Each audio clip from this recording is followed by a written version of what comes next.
말씀은 55편인데 이 다윗의 아들 압살롬 그리고 자신의 충신이었던 아히도벨, 그러니까 충신인 아히도벨과 아들과 같이 연합해서 아버지 자기를 죽이려고 쿠데타 일으켰잖아요. 그러니까 아들이 쿠데타 일으킨 거야.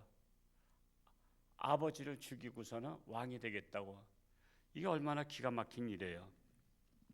그래서 반역당한 다윗이 탄식하는, 그리고 구원을 간구하는 시라고 할 수 있습니다. 특히 자신의 곤핍한 처지에 대해서 하나님께 호소하고 있는 것입니다. 누구한테 하겠어요? 여러분, 사람들이요, 호소를 누구한테 하는가 보면 알아요. 사람 붙잡고 호소하는 사람들 많잖아, 그렇죠? 사람 붙잡고. 여러분, 사람 붙잡고 호소하면요, 공감은 가, 그렇죠? 공감은 가고, 아, 그랬구나, 힘들었구나. 그래서 위로는 되는데 해결은 안 돼. 왜냐하면 내가 호소한 사람이 나를 해결해 줄 능력이 없거든요. 그래서 정말 해결되길 원하면 하나님께 호소하는 거예요. 사람한테 호소하는 게 아니에요. 그냥 공감만 받으려고 하는 사람은 맨날 사람들한테 호소해. 그래서 맨날 이 사람한테 어려움 호소하고 저 사람한테 어려움 호소하는데 그냥 호소하는 거를 즐기는 것 같아. 그게 습관성이야. 호소할 바에는 그 시간이 있으면 하나님께 호소하라고. 그러면 해결이 되잖아. 여러분, 그 요셉의 사건을 보면서, 요셉이 제가 이제 멘토로 삼고 있는데, 신앙의 멘토인데, 요셉의 사건을 보면 요셉은 형제들한테 배반을 당하고 팔려갔고 또한 감옥에도 억울하게 갔어요. 그런데도 그는 묵묵히 하나님을 섬겼죠. 일편단심. 그러다가 언제 한번 호소하냐면 술 맡은 관원장이 3일 만에 복귀하는 것을 알고 떡 맡은 관원장은 죽는다는 것을 예언을 했어요. 근데 그 예언대로다가 떡 맡은 관원장은 죽음을 당했고 사형당했어요. 술 맡은 관원장은 이제 복귀됐어요. 그때 호소하죠. 나 억울함을 호소해요. 그때 딱 한 번. 당신이 풀리거든 바로왕에게 아뢰서 내가 억울하게 누명을 쓰고 이곳에 왔다는 것을 알려서 나를 풀어주게 해달라고 술 맡은 관원장에게 호소를 합니다. 그게 딱 한 번이에요. 근데 술 맡은 관원장이 잊어버렸어. 그 하나님께서 지우신 거야. 잊어버리게. 술 맡은 관원장이 얼마든지 얘기할 수 있잖아요. 전하, 제가 부끄러운 일이지만 감옥에 있을 때 거기 요셉이라는 청년, 의로운 청년이 있었는데 그는 정말 간통하지 않았습니다. 근데 억울하게 잡혀 있는데 그를 불쌍히 여겨서 풀어주시면 그가 고향에 가겠다고 합니다. 이거 말 못할 게 뭐 있어. 근데 나오자마자 그것을 새카맣게 잊어버렸어. 근데 그게 언제 기억났냐면 2년 후에 바로왕이 꿈꿀 때 기억이 났어. 바로왕이 꿈을 꾸는데 해석들을 못하니까 그때 내가 감옥에 있을 때 요셉이 있었지. 그걸 그때서 2년 지나서 난 거야. 그러니까 사람한테 호소했던 딱 한 번인데 그것이 결국에는 아무 소용이 없어진 거야. 그러니까 여러분 사람들한테 호소하지 마세요. 아무 소용 없어. 조금 속은 좀 풀어줘. 왜? 내가 한이 맺힌 거. 그러니까 내 한을 그 사람한테 옮겨주는 거거든. 그러니까 내 한을 그 사람한테 옮겨주고 당신이 이것 좀 받아가라고 하는 것 같은데 근데 문제는 해결은 안 된다는 거야. 그래서 이 다윗이 누구한테 호소했어요? 오직 하나님께. 다윗은 오직 하나님께 호소했어요. 그 말씀이에요. 1절 말씀 다시 한번 읽어볼까요? 시작. 하나님이여 내 기도에 귀를 기울이시고 내가 간구할 때에 숨지 마소서. 환난 날에 피할 곳은 오직 하나님밖에 없다는 절박한 기도입니다. 아들 압살롬이 아버지 죽이고 왕이 되겠다고 쿠데타 일으켰으니 기가 막히고 코가 막힐 일이 아니겠어요? 요즘 젊은이들이요, 저도 얼마 전에 들은 얘기인데 요즘 젊은이가 부모님 몇 세 정도까지 사시면 좋겠냐고 앙케이트 조사를 했대요. 몇 세까지 사시면 좋을 것 같아요? 가장 많이 나온 게 60세래요. 부모님은 60세쯤엔 돌아가시면 좋겠다. 왜? 60세 정도까지는 우리들 공부 다 시켰으니까 이제 돌아가시면 부모 유산을 물려받아서 이렇게 살겠다는 거예요. 그러니까 이게 무작위로다가 이제 조사했으니까 나온 거죠. 부모가 물어보면 그렇게 안 하겠죠. 아유, 아버지, 엄마 100세까지는 사셔야지. 립 서비스 얼마든지 해요. 근데 학교에서 무작위로 조사해 보니까 60세에 돌아가시면 딱 좋겠다는 거야. 그게 자식들의 속마음이야. 그래서 요양원에 가거나 그러면 형제들 간에 싸움 나는 거야. 네가 얼마 내랴, 내가 얼마 내랴. 그러면서 그 형제들이 싸워요. 요양병원에 한번 입원하면 200~300만 원 들잖아. 그러니까 형제들이 오빠가 재산 많이 물려받았잖아. 오빠가 해야지. 그러면서 형제간에 이렇게 하는 거예요. 그래서 오죽하면 유산도 물려줄 때 요양원에 얼마나 자식들이 왔냐 그 횟수를 가지고도 n분의 1로 나눈다 그러죠. 횟수를 가지고도. 오죽하면 그러겠어요. 생전 들여다보지 않다가 장례식 때 와가지고 내 재산 내 목 달라고 그런 자식들이 많아요. 그래서 요양원에 몇 번이나 면회했는가 그거 다 기록한대요. 자식들이 첫째 아들 몇 번, 둘째 아들 몇 번. 그래서 그게 되면은 거기에 따라서 유산도 물려준대요. 참으로 믿고 싶지 않은 기가 막히고 코가 막힌 일입니다. 그래서 오래 살면 자식에게 눈치 보는 세상이 되었어요. 자식에게 눈치 보는 거예요. 2절과 3절 읽어볼까요? 시작. 내게 굽히사 응답하소서. 내가 근심으로 편하지 못하여 탄식하오니 이는 원수의 소리와 악인의 압제 때문이라. 그들이 죄악을 내게 더하며 노하여 나를 핍박하나이다. 다윗이 근심으로 편하지 못해서 탄식하오니 아들이 아버지 죽였다고 하니 아버지가 아들을 죽일 수도 없고 아들은 아버지 죽이겠다고 지금 무장해서 쫓아오고 있는데 그렇다고 아버지가 아들을 심장 찌를 수도 없잖아. 참 아버지 다윗은 장수란 말이요. 장수야. 압살롬은 장수도 아니야. 군대도 안 갔다 왔어. 왜냐하면 그냥 특혜를 받았다고. 그래서 단칼에 죽일 수 있어. 근데도 어떻게 아들을 죽이겠어? 아무리 자기를 죽이겠다 해도 아버지는 기가 막혀서 그냥 도망가면서 탄식하는 거예요. 지금 참으로 탄식하는 이유가 뭐예요? 원수의 소리와 악인의 압제 때문이라. 이 세상에 인륜을 저버리는 페르나가 세 종류가 있어요. 첫째는 부모를 죽이거나 부모를 버리거나 돌아보지 않는 자를 페르나라고 말합니다. 그거는 오늘날에도 참 많이 있죠. 옛날에 고려장도 있었지만은 지금도 똑같습니다. 상황이 다를 뿐이지 고려장과 같이. 그래서 그 요양원 하시는 목사님들이 참 많이 계시잖아요. 그분들의 말씀을 들어보면 부모를 맡겨놓고 몇 년이고 안 오는 부모들, 자식들이 많대. 몇 년이고 맡겨놓고 심지어 한 달에 얼마씩 이렇게 부모 돌보는 저기로다가 비용을 내기로 했는데 또 안 내는 또 자식들도 있대. 그러면 그거 목사님이 그거 주워 가지고 쫓아다니면서 그거 돈 달라고 그럴 거야. 그렇다고 또 부모님 거기 계신데 당신 자식이 돈 안 냈으니까 밖으로 내보낼 수도 없잖아. 그러니까 막말로 미치고 환자가 팔딱 뛸 일이야. 그 자식 부모님을 요양하다 그냥 버린 거지. 그냥 고려장이야. 요양원이 고려장 된 거야. 그러니까 돌보지 않으면 고려장이지 뭐야. 이게 페르나야. 페르나. 두 번째로는 선생님, 학생들은 선생님에게 순종을 해야 돼요. 선생님에게. 그런데 요즘에 선생님이 맞을까 봐 여러분 무서워하는 거 아시죠? 야단 못 치는 거 아시죠? 고발하잖아. 야단 치면 고발해요. 인권이라고. 그래서 제자들이 페르나가 됐어. 여러분 옛날부터 스승의 모도 밟지 마라? 그림자도 밟지 마라는 것은 뭐예요? 스승님을 존중하라는 거예요.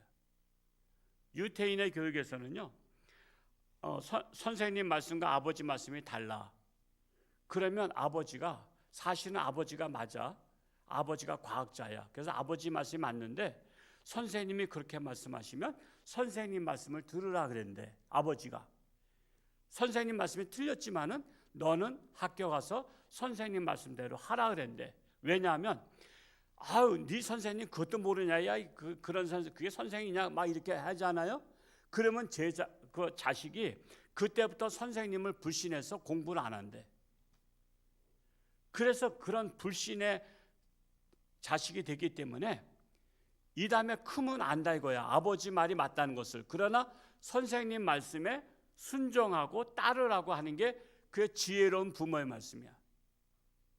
학교에 가서는 선생님 말씀 들어라. 아버지가 잘못한 것 같다 이러면서 그 선의의 거짓말을 해서 아들로 하여금 선생님을 신뢰하게 해야 공부를 열심히 한다는 거예요. 세 번째는 잘 아시다시피 우린 성도들이잖아요. 그래서 저를 위해서 하는 얘기가 아니에요. 주의 종에게 쫓아내거나 멱살 잡거나, 참 들릴 말이 많아요. 멱살 잡았던 게 많더라고요. 멱살 잡았던 일이. 강단에서 끌어내리고 모함하고 고발하고 그러지 마라 이거예요. 누구를 위해서? 자기를 위해서. 자기와 후손을 위해서. 여러분 그건 되는 일이 없어요. 하나님이 계시다면 그건 내버려 두겠어요? 하나님의 종을 건드리는데? 그러면 어떻게 하느냐? 내가 볼 때는 목사님이 잘못했는데 그러면 어떻게 해야 돼요? 하나님께 호소해야 돼요. 하나님께. 여러분 다윗이 사울왕을 죽일 기회가 많았죠. 근데도 안 죽였잖아. 안 죽였어요. 안 죽인 이유가 뭐예요? 그 동굴에서도 옷자락 잘랐어. 그리고 벌판에서 잠잘 때 칼과 물병을 가지고 나왔어.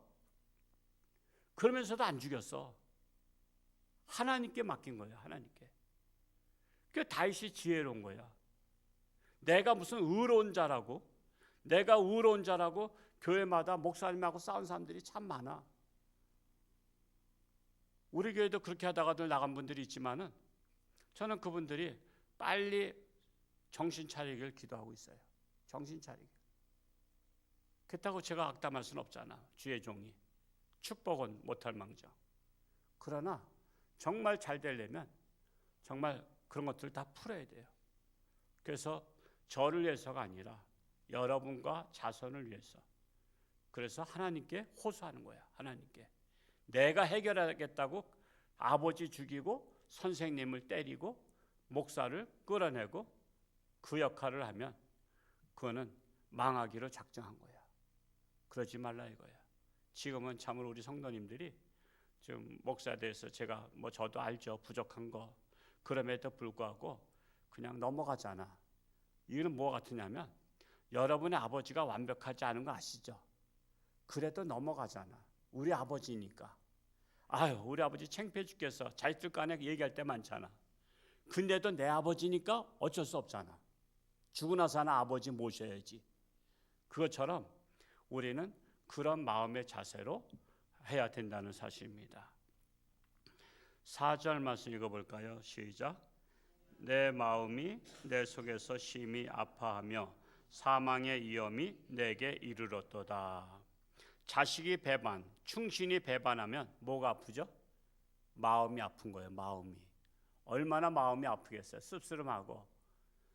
그래서 부모의 마음을 아프게 하는 자를 불효자식이라 하잖아요. 그래서 부모의 마음을 아프게 해서는 안 되는 거예요. 할 수 있으면.